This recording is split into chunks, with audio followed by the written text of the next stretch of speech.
There's an electronically recorded interview between Detective Sergeant Mark Winterflood and Lindsay Beckett. Get him, mate, go! Shut up, you little bitch, or I'll back you! He told me to tie her up at the van. And then I tied her up to a tree. And Get here! In the car! Get in! Get in!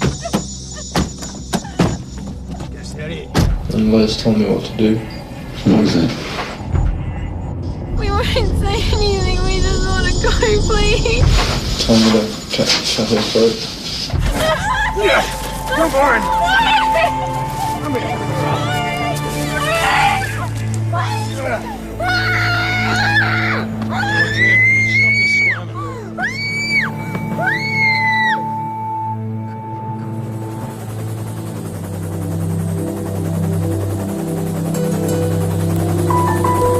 The spectacular Sapphire Coast in the far south of New South Wales.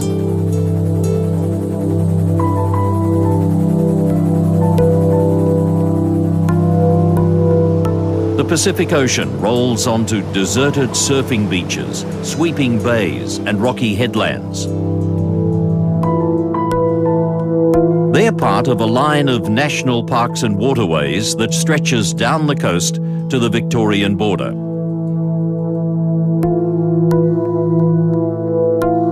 Behind them are rich pastures below forest-clad foothills and mountains.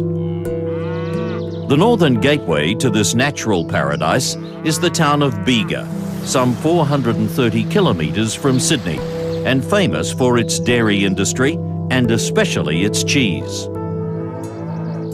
It's also known for its peace and quiet, a safe place for children to grow up far from the dangers of the big cities. It's the New South Wales Labor Day long weekend 1997, in the October school holidays. A group of local high school students is taking part in a weekend campout in bushland near their homes in the village of Callaroo, south of the town. Among them are Nicole Collins, aged 16, and her friend Lauren Barry, who's about to have her 15th birthday. The girls have been close friends for several years, part of a group that includes teenagers Rebecca Kemble and Sarah Darcy. We always had fun things to do. Both Nicole and I and Rebecca all had horses, so we spent most of our weekends riding together. Nicole, she was very outgoing, very friendly, engaging, not at all shy. She was very vivacious. She always had lots of energy. So if you're ever feeling down in the dumps or not in a mood to maybe go for a ride or go and see some friends, she's always had the ability to make you feel more happy and energised to go and do it, kind of thing. She was just full of life and full of energy, and she was always doing things, always on the go. Lauren she was much more low-key. Lauren was very much a homebody. She loved being at home with Mum and Dad and her brother. She was calm and very sweet and kind and generous, and she was a lot of fun. My sister, when we grew up, a lot of the properties that we lived on, there wasn't too many kids nearby most of the time, so she was my best mate as well as my sister. You know, just like any sister, a brother and sister, we fought like cat and dog.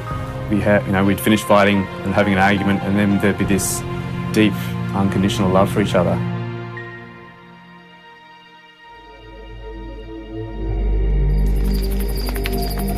Hey, so how's horse riding on the weekend?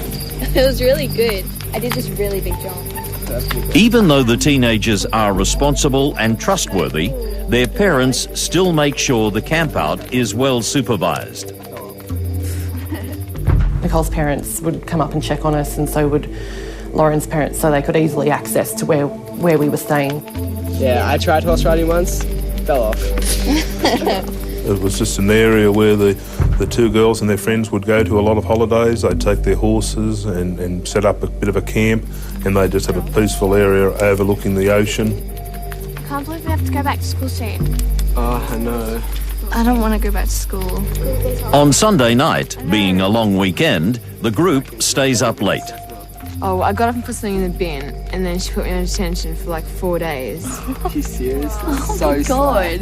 And we were just sitting around the campfire, talking, listening to music. And then Nicole was actually had been a bit upset because she broke up with her boyfriend. I wonder where he is. Don't worry, your boyfriend will be here. It's been ages. Seriously, he's probably on his way, don't worry. It's been hours. Yeah, it's probably on his way or something, don't worry.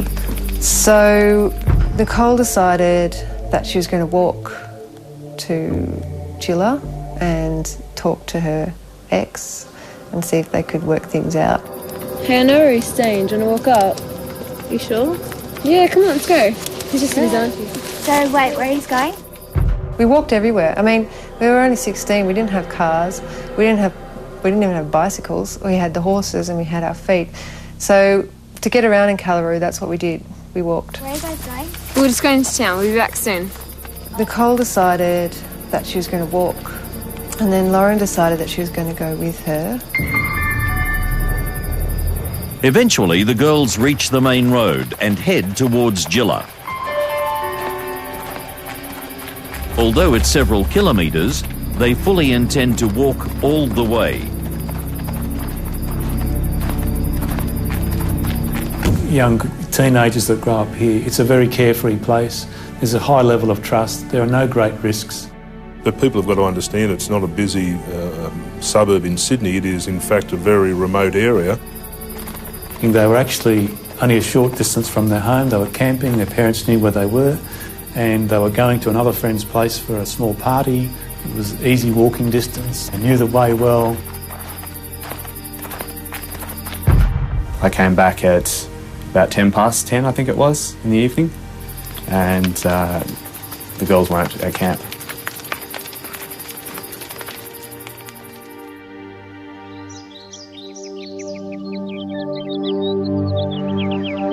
Next morning, Lauren's brother Nathan is one of the first campers to wake up.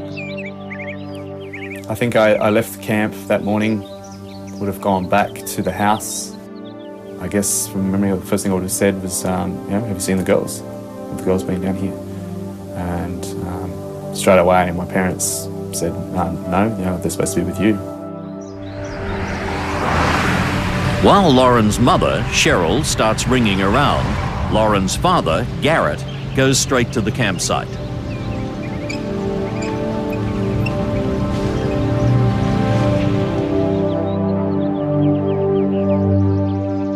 He said, where's Lauren? And I said, oh, she and Nicole have walked out to Jilla. I said, they're probably at Nicole's house.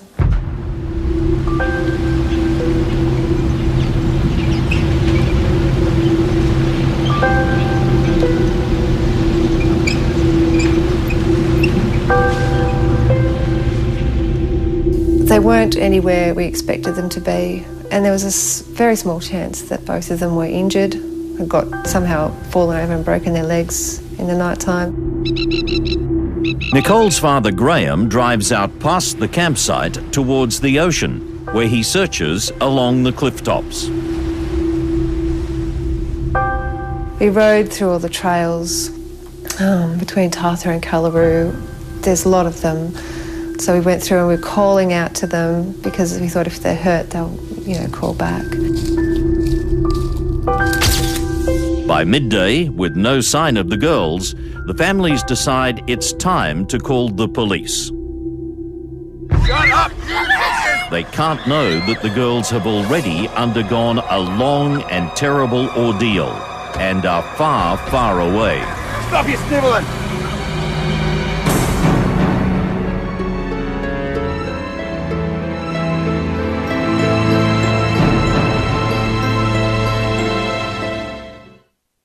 I know where he's staying. Can we have a look? Are you sure? Yeah, come on. Okay, where are you going? We're going to town. See you later. Oh, bye. Teenagers Lauren Barry and Nicole Collins have walked away from a campsite on Sunday night on the October long weekend in 1997. On the Monday morning, while the first frantic searches are taking place, a council worker is driving along the highway not far from the turnoff to the girls' campsite. He sees a large pink-coloured television set abandoned on the side of the road, and he loads it onto his truck. It'll be several weeks before police recognise it as the vital clue they need to break the case. Meanwhile, Bega detectives quickly establish the girls are not simply runaways. When you met their parents and sort of talked through the type of children they would maintain constant contact, almost for no reason, in the middle of parties. The families were adamant that their girls hadn't run away, that's not in their makeup, they've never done it before. The girls, aged 15 and 16, disappeared from a campsite near Bega after telling friends they were going for a walk. The search for the girls expands as SES and other local volunteers begin detailed sweeps of the bushland. The whole community, everybody came down and said, we're here to help, we'll help you search. The first thing I did was to try and drive to all the places where I thought the girls could have been. Houses, hangouts, places in the bush where we used to all go. Cubby houses are our favourite spots, and the girls weren't any of them, so then started driving the highways. And be looking out for anything along the side of the road, north, south, east, west. There's been no contact from the teenagers or any confirmed sighting. At the local refuse centre, the council worker unloads the big pink television set. The recycle bin is full, and so he places it on the ground. It'll be found a few hours later by a scavenger who takes it home, repaints it black, and sells it to a local hotel.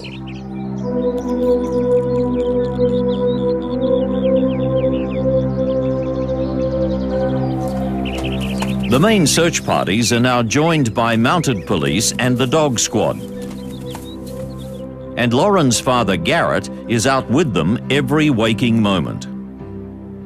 I can remember him just being helpless in this sort of rage but sort of uncontrollable pain going through him, and that's what makes me upset now, because I get it, what he was feeling at the time, and he just took off. For those who don't know me, my name's Garrett Barry. I'm father of one of the girls, and thank you all for coming, okay? Really appreciate it. No sleep whatsoever. I've never seen anything like it, to try and find them.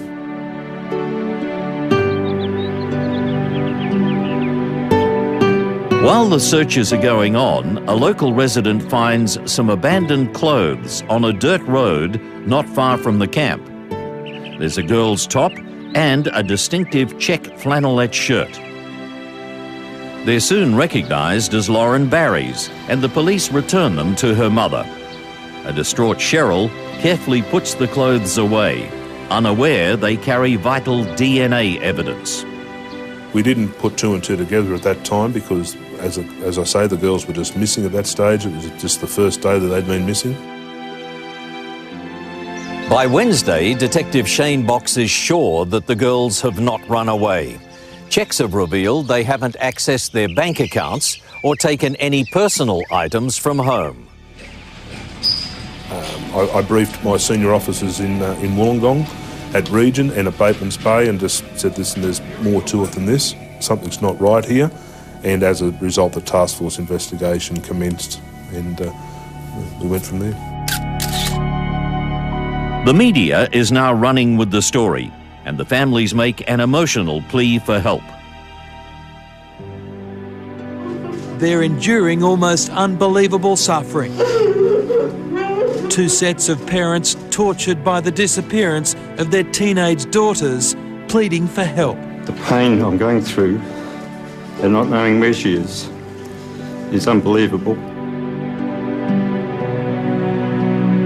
She was having fun and she just said, see you tomorrow. At 10:30 we were going to pick them up. She wasn't.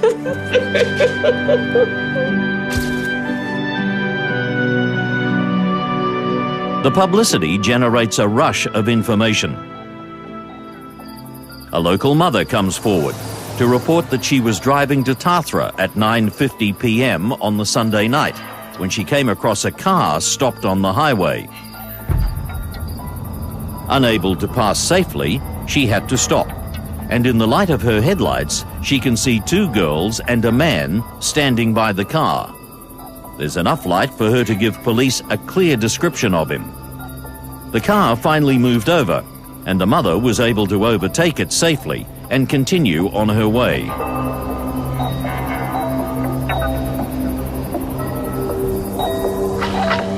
Another witness comes forward to say he saw a pink TV set abandoned on the roadside. It's just one of hundreds of small pieces of information offered by deeply concerned locals.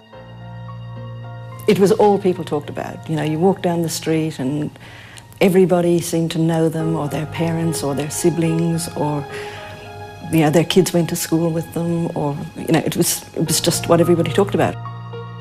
I recall that turning up to the families' homes, there were people leaving the homes after dropping off some food for them. They were there to offer them support. Hi. Hanging in there. In the 9 days since their daughter's disappearance, they've only had hope to cling to.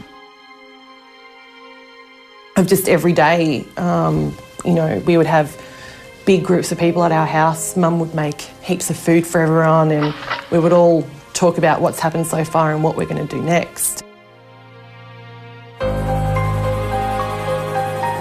A few days into it, we'd searched all the areas we could. We had to scale back the search. We expanded it to many kilometres, a kilometre radius of the campsite. But then we had to make a decision to scale back the search, and we did. Most of the team returned to their stations, be it Nowra, Wollongong and other places. And it left, I think, 4 detectives here to investigate it.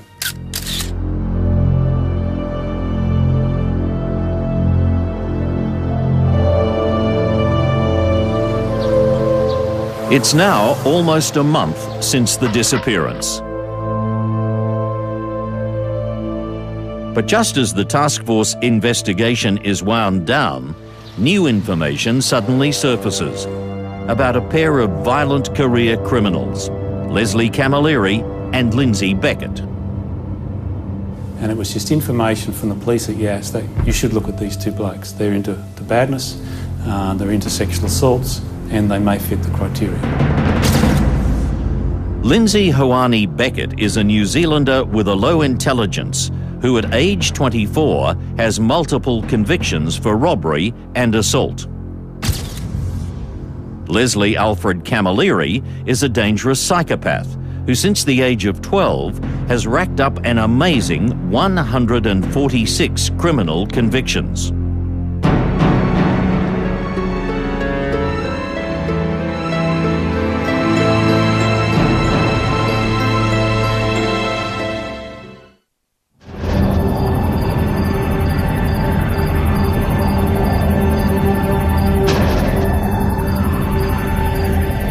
Police in Bega, trying to solve the mystery of missing teenagers Lauren Barry and Nicole Collins, are told about two violent career criminals, Leslie Camilleri and Lindsay Beckett.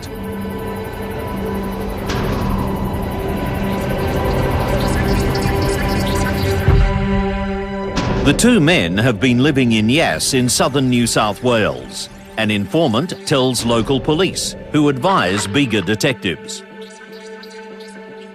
The informant had noticed something in the newspaper, was aware of an article in the newspaper about the two missing schoolgirls. And there'd been a conversation between Beckett and Camilleri to the effect that I bet the police try and blame this on us. And they'd arced up about it quite badly. And that seemed odd to this informant, who also knew that Beckett and Camilleri were in Bega. They check the background of the two and find Camilleri has recently faced court on 6 counts of violent rape of an 11-year-old child, but was freed after his trial was aborted on a legal technicality. He and Beckett are also under investigation for the abduction and multiple rape of a 19-year-old woman. The detectives then get a call from Canberra police with the news they've arrested Beckett after chasing a stolen car. And in the vehicle that he was driving was some blood-stained clothing in the boot.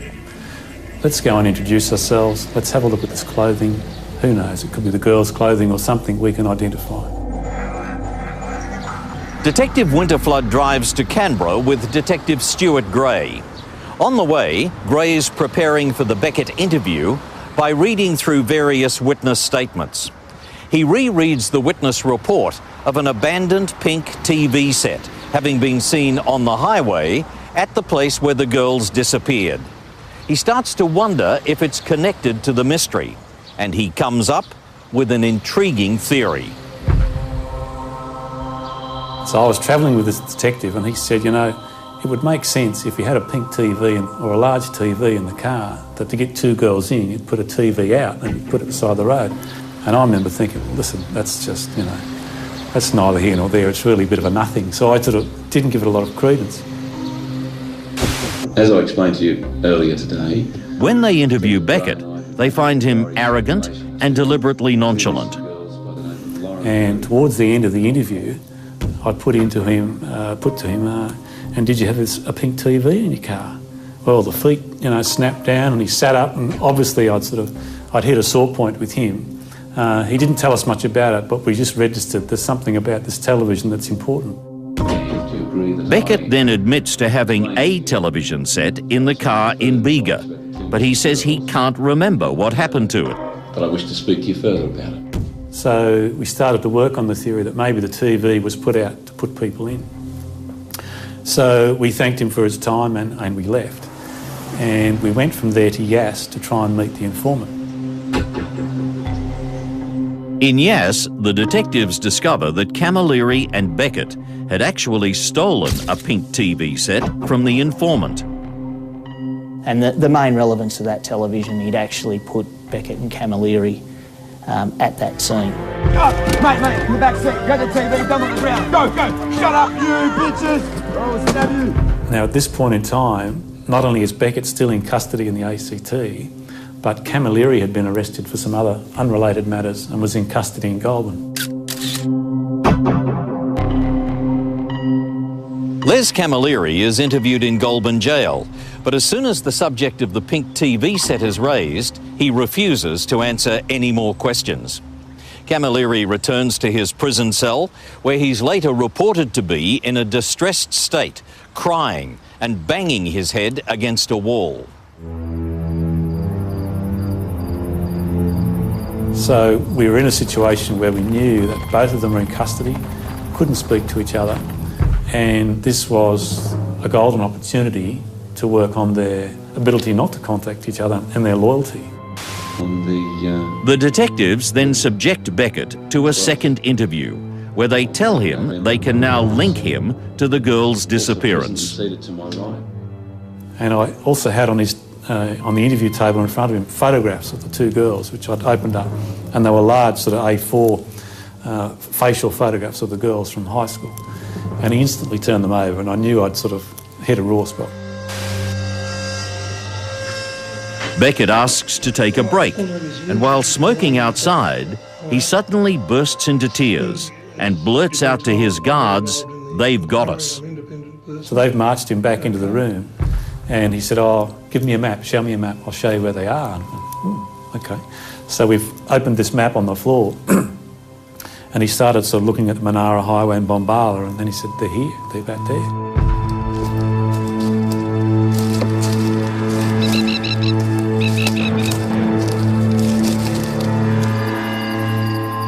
Beckett then gives a long and detailed confession, beginning with how he and Camilleri inject each other with illegal drugs as they drive from Bega to Tathra. Les was driving the car and we were going to the beach because I hadn't been to the beach for ages and we were going to go there for a drink. Yeah. And just see if there's any parties.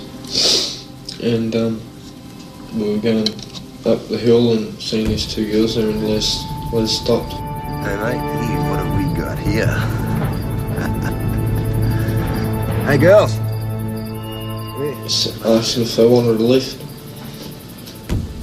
And they said, oh yeah, alright. And then we said we're going to the beach, and I asked them if they wanted to come. And they said yeah. The girls' families and friends are adamant that neither would have willingly got into a car with strangers, insisting they must have been forcibly abducted. You want to lift? We'll give you a lift home. No, I'll just walk. There was certainly no signs of violence going on, and it appeared that the girls were actually talking to the vehicle occupants, and one of them was actually out of the car, according to the witness. So at that point, although maybe not a normal or believed action of the girls, certainly on this occasion I think that account is correct. They wouldn't have gotten in the car with, especially a car that looked like the way it did. It was all banged up and dodgy looking. These two were off their faces on drugs. And Nicole and I were both, oh God, you know, we'll never get in a car with strangers. And she said to me, I'll just never do that. No, I'd never hitchhike, I'd never do anything. You know, Dad would kill me.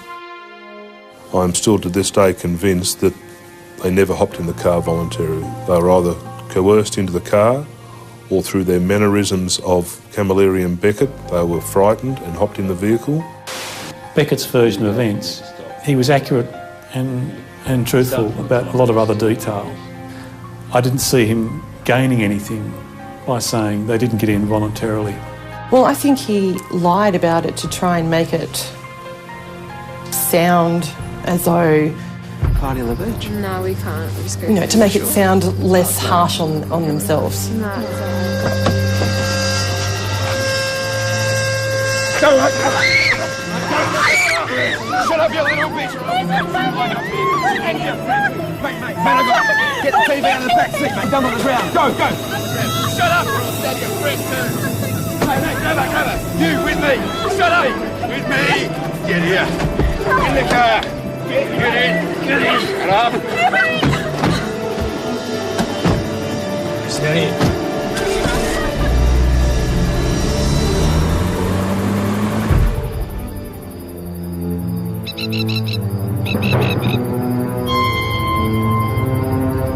In his confession, Beckett claims they drove with the girls the 5 kilometres to Tathra Beach Surf Club, where they talked together while he and Camilleri drank a few beers.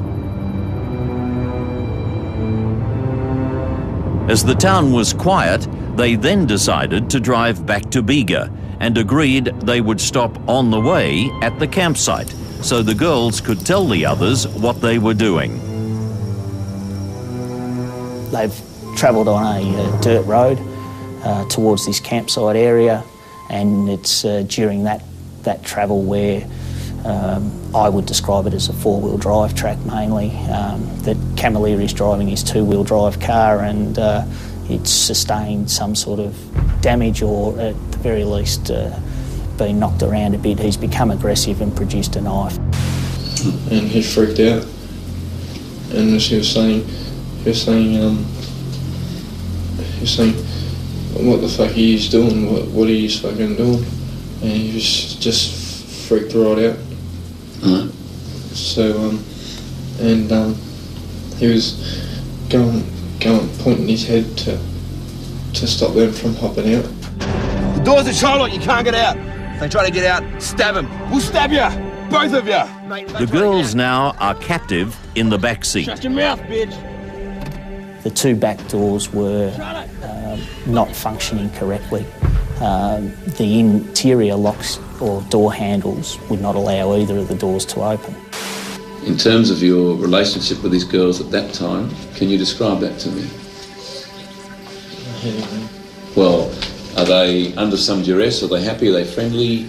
They're under some duress. Shut up! Right, explain that to me.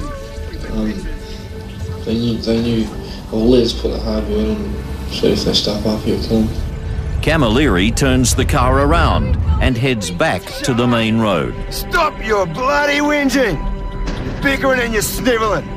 So they've come back out on the Snowy Mountains Highway, travelled into Callaroo, and then halfway through Callaroo, this little township, there's a road to your left which goes past the tip and then comes out on Sapphire Coast Drive.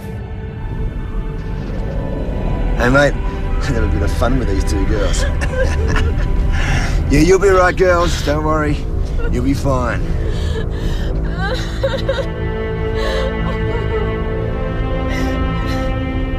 Go along there. Yes, do you mind if we have sex with you? And they said no. And so then we kept going, kept driving. So they've driven them out along there, and about halfway between there and the next road, they've stopped and they've raped one of them each.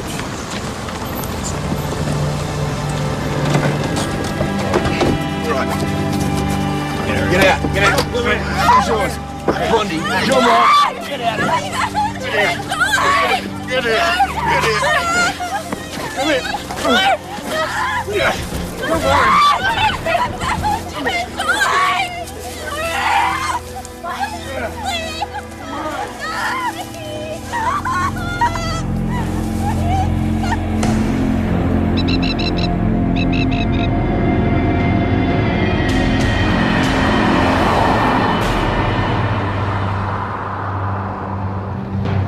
The men then head for the Prince's Highway and drive south with their captives towards Eden. Throughout the night ahead, they'll maintain their drug highs with booster injections. Camilleri continues to sexually assault them in the back seat. And they were travelling down there, and as a result of Camilleri's want to rape one of the other girls, I guess I use the term swap girls, they pulled into the side of a road at the Benboyd National Park, just north of Eden, where again both girls were raped by each offender. The men now drive into Eden, where Beckett had once worked on a fishing trawler.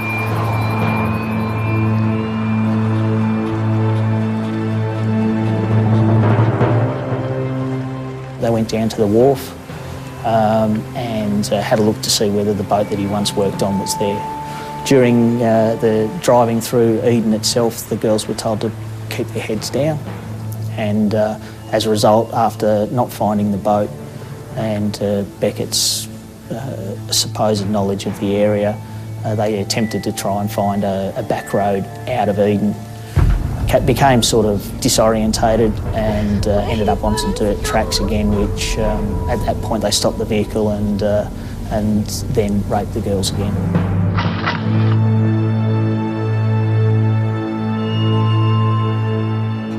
As Beckett continues his gruesome story, it's clear that the long night of terror for Lauren and Nicole is far from over. Camilleri continues to rape Lauren Barry on the back seat. Beckett describes how he drives further south towards the Victorian border. The detectives have little doubt that the girls must have had a strong suspicion of the awful destiny awaiting them.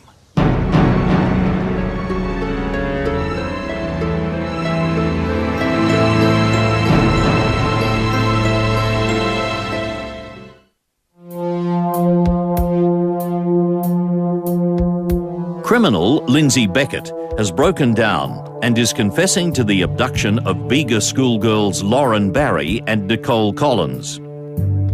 Shut up! He tells detectives how he and his associate Leslie Camilleri drove south towards the Victorian border while subjecting their captives to repeated rapes and sexual assaults.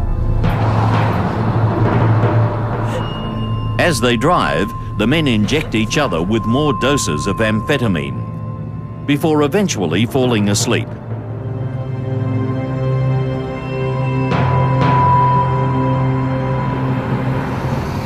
All right, mate. Just crossed the border into Victoria. Victoria? You stupid prick! Sydney! I want to go to Sydney. Turn around. It appears that neither of them really know where they are. Camilleri gets quite angry about that. And at this point, Beckett again turned off the main, which was now the Prince's Highway at that point in Victoria.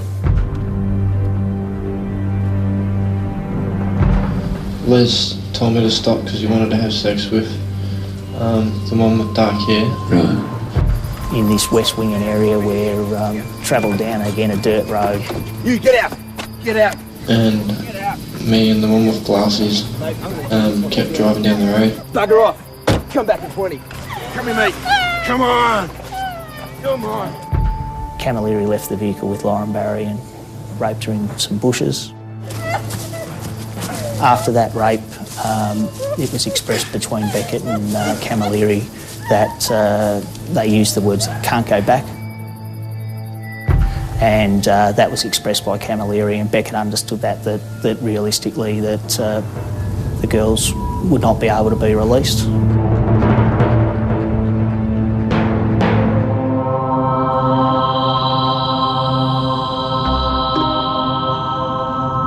As dawn breaks, they're still driving south along the Princes Highway. They're about 60 kilometres into Victoria when they come to the Cann River. They see a sign marking the turn-off to the Monero Highway back towards Bombala in southern New South Wales and decide it's time to head north.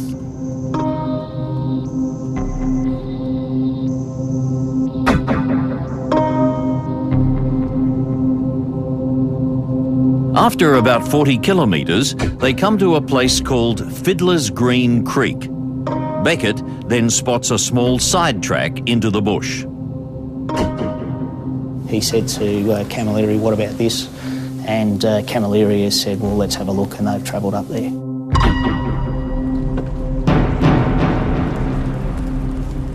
It's just after 7 a.m. Here, mate. Here. It's good. It's good. Both men are now carrying knives. Get her out. Come on, get her out. Get up. Get up. Stop your engine. You tie her up. Tie her up. Get out. Get out. Stop crying. Stay still. Hold still. Hold your hand. Hold still. Hold your hand. Take it down there. Come on. Start walking. Come on, you little bitch. Stop your whinging. Come on. Stop your crying. We're going nowhere. Having a bit of fun. Hurry. And they're stopped and traversed through very heavy bushland. Get her up. On your feet, you little bitch. Get up. Keep walking. Keep walking. Are you going to kill us? We're just taking you down to the creek. Shut your mouth. I'll shut it for you. Down an embankment to a river area of about some 250 metres. Get down. What is it? Turn around. Right, untie her. When they reach a creek, Camilleri unties them before ordering them to strip and wash themselves thoroughly to remove all evidence of the rapes. It's not too cold, you little bitch. Get in there and have a wash. Get in there. Quick. Get in. Get in there. Come on. Come on. That's it. Get in there. Down there. You know what I mean. And here too. Stop your crying. Just get. Stop your moaning. Come on. Clean yourself up. Hurry up. Yeah, under your arms. Come on. You too. Come on. Stop your clean yourself up. Come on. All right, you two. Get out. Get dressed. Come on. Jack, back on. Stop the shit. Put it on. Stop the shit. Hurry up. Get it on now. They're then told to dress themselves before being gagged. Alrighty, mate. Gag 'em. Gag 'em. And then we tied the girls up, tied their hands up, stings around their mouth so they wouldn't yell. What sort of things? Just to stop them from yelling, just some of their genes. Alrighty. Take her this way. Go. Lauren is hogtied on the ground and Nicole is tied to a tree a short distance away. Yeah, mate. Yeah. He told me to tie her up at the van. And then I tied her up to a tree. And Les told me what to do.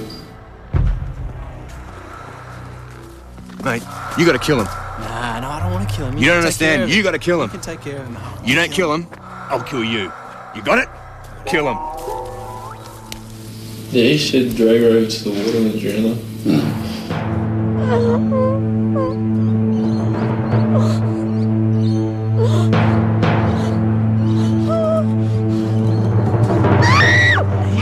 Come here. So Beckett goes down to Lauren, drags her into the water, He actually held her under the water, and he described her as struggling and kicking water in his face. And the other one, she was jumping around, and so I tried to stab her. And then he stabbed her in the neck at the same time and held her under the water.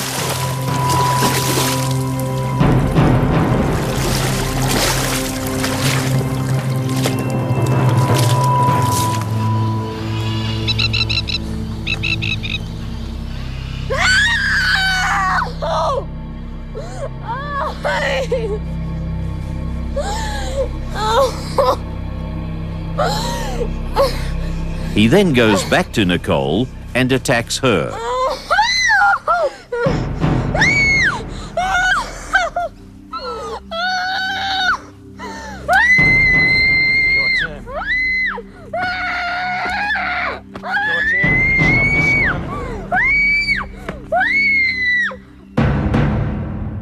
He stabbed her in the neck and she started to sort of flail about and wasn't dying, so he then stabbed her in the Adam's apple and the knife gets stuck and he can't get it out. Okay, and how did you kill her? I had to cut her through. He eventually gets it out and he stabbed her in the heart, and that failed also, and he even describes kicking her, trying to get her to die, and so he eventually dies. I cut her throat first, and then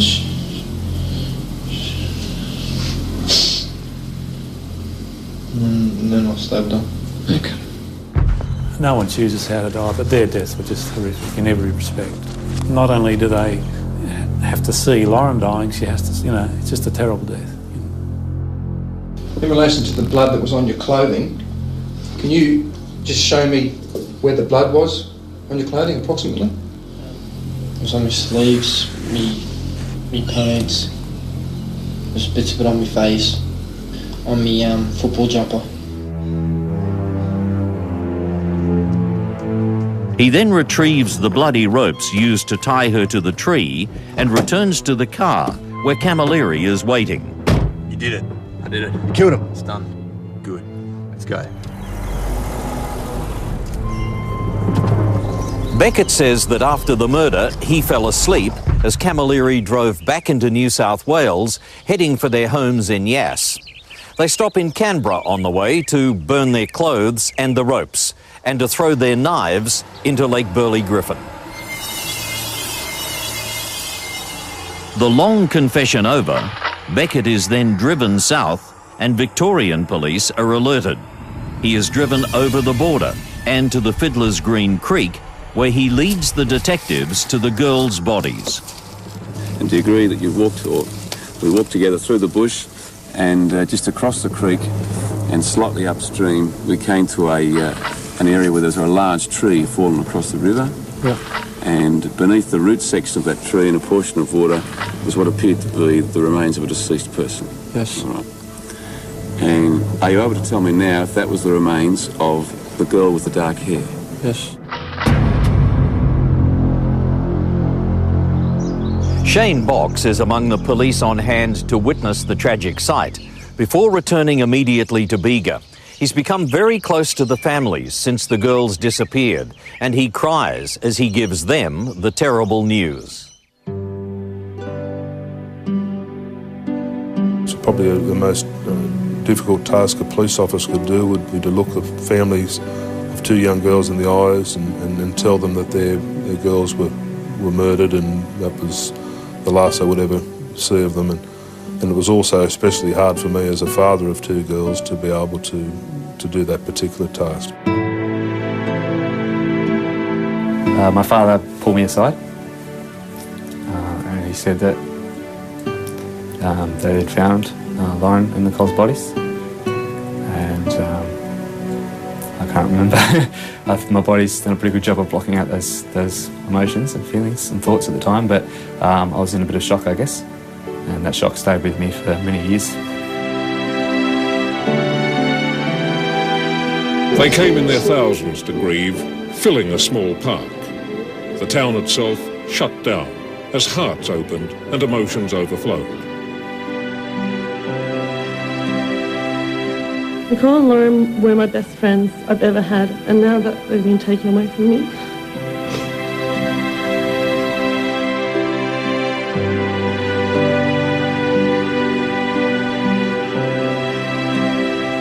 Do not forget the impact of this terrible tragedy when it comes time for justice to be served.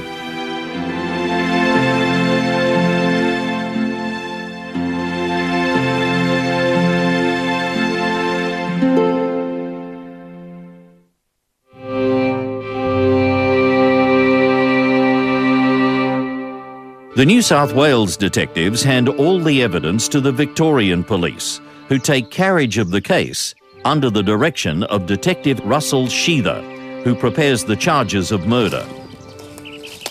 Beckett and Camilleri are extradited to Victoria. But charges of rape and sexual assault that occurred in New South Wales are held in reserve. Lindsay Beckett pleads guilty to the murders of Lauren and Nicole, and in August 1998, he's sentenced to 2 life terms with a non-parole period of 35 years. At the time, it's the longest non-parole period ever handed down in Victoria. Leslie Camilleri protests his innocence, blaming the murders on Beckett.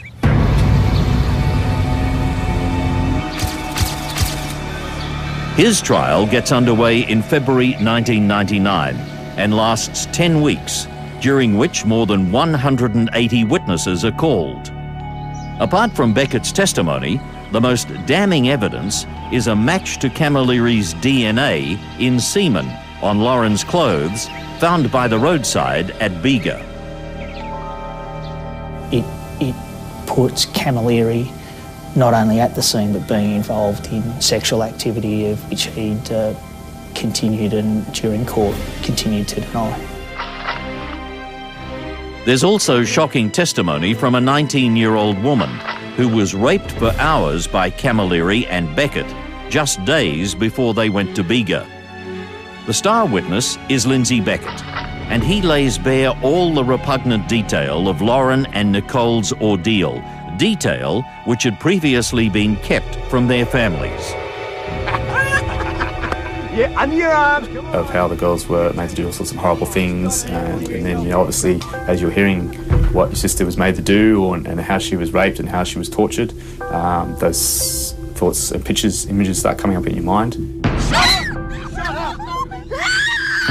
up! I am sick of you whining, you stupid bitches. And that obviously affects the body, and you get quite upset and angry and aggressive and lose control. The long wait for the verdict is also distressing. That was an extremely tense couple of days because the jury took, I think it was nearly 48 hours to give us a result. Leslie Camilleri yawned repeatedly as he was branded a murderer by the jury. When we heard he was guilty, I can remember my parents and Nicole's parents yelling, screaming yes and yelling for joy that which is hard to get some joy, but from all the stress and pressure we put through, it was a positive in a bad situation. It was a ray of light, I guess, that someone was going to be held responsible for the girls' murders. Guilty. They were the best words I'd heard in this long trial. Now maybe our girls can rest in peace, and we'd really like to thank the jury. They got it right. It was the culmination of at that point, nearly 2 years of investigation and court processes. Stay there! The trial judge, Mr. Justice Vincent, made a dramatic statement at Camilleri's sentencing, which is still remembered years later by the homicide detectives who worked on the case. You gotta kill him. He said, however, I consider that my duty is clear. You are sentenced to imprisonment for life on each count without the possibility of release on parole. Through your actions, you have forfeited your right to walk among us again. The case led to significant reforms because it exposed serious flaws in the bail and detention laws. Both killers had extensive criminal records, and yet they'd been released on bail just before the murders. 2 years later, Camilleri's appeal is dismissed, and he's refused permission to appeal to the High Court. The police receive high praise for their work in tracking down and successfully prosecuting the killers, especially from the people of Bega.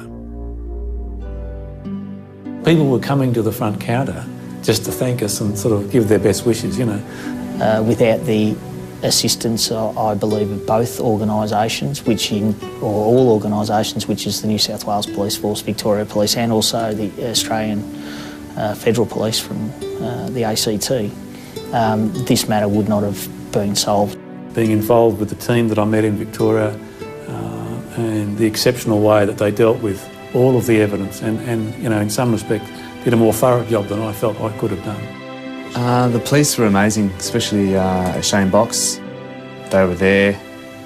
They did everything they possibly could to comfort us, and but also sticking with their job at hand, which they have to do. Life in the Bega district returns to normal.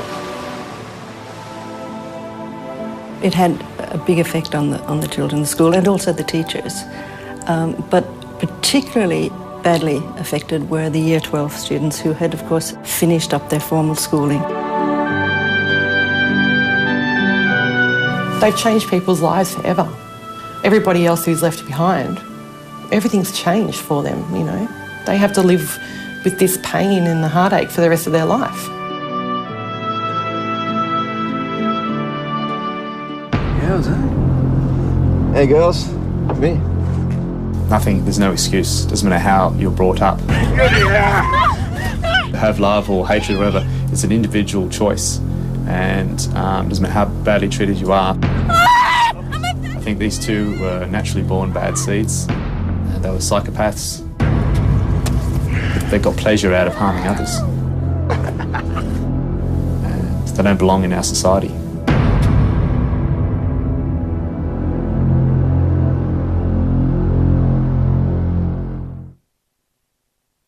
Police are requesting any person having knowledge of Leslie Camilleri being in the Melbourne area or elsewhere in Victoria in the 1990s, contact Crime Stoppers on 1800 333 000.